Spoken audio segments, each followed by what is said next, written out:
Vă salut, dragi prieteni, internauți și spectatori tele. Aș vrea să vă mai împărtășesc și eu de o idee de-a mea, una inventivă, ca de obicei, am idei din astea inovative, din inventică. Pe lângă faptul că aș avea idee și despre costumele astea pentru medici, cum a fost chestia cu COVID-ul în vara asta.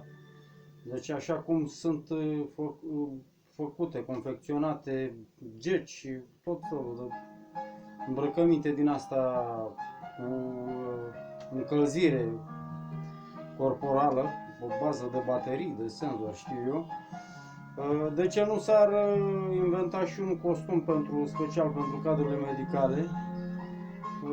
Pentru că ei pur și simplu astă vară s-au copt în combinezoanele alea. Deci ceva care să le asigure răcirea corporului, răcirea interioară, pe sub combinezon.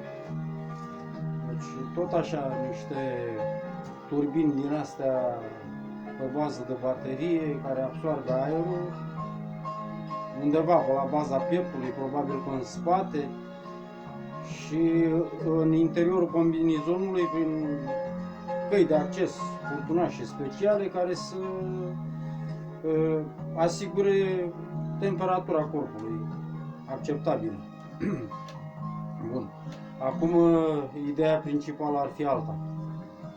Deci mai glumeam eu pe la posturile astea de televiziune că se dădeau la știri și peste tot și noi, opinia publică, ne exprimam opinia, pentru că ați exprimat opinia e la liber acum. Mai glumeam cu Silvia de pe la Canal D, pe la Pro TV, mai știu eu, pe la alte canale, pe la Antena 1, pe acolo, pe la Observator.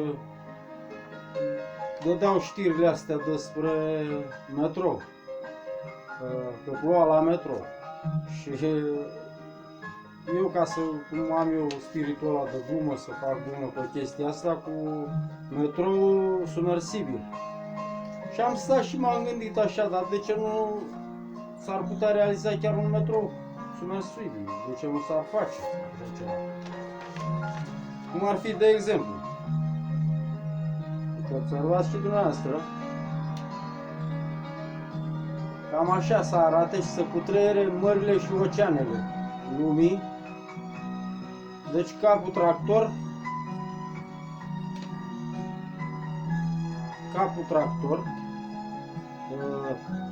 vagonul cușetă, vagonul restaurant și vagonul de a admira fauna și flora marină. Deci și până lateral și prin spate. Acestea sunt hublouri, hubloane. Deci astea se închid.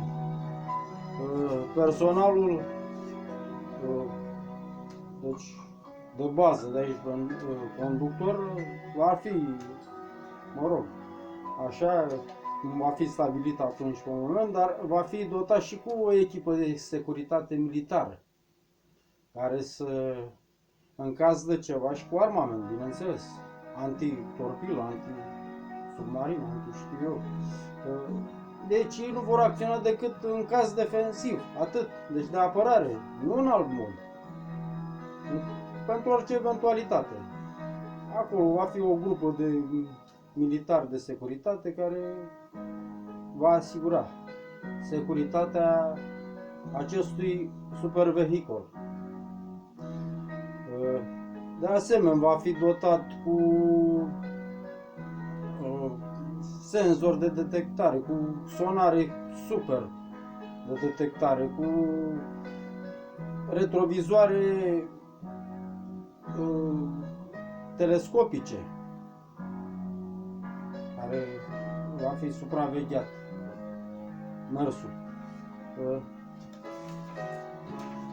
Cum vedeți, asta e o vedere, am făcut o vedere a spatele capului tractor.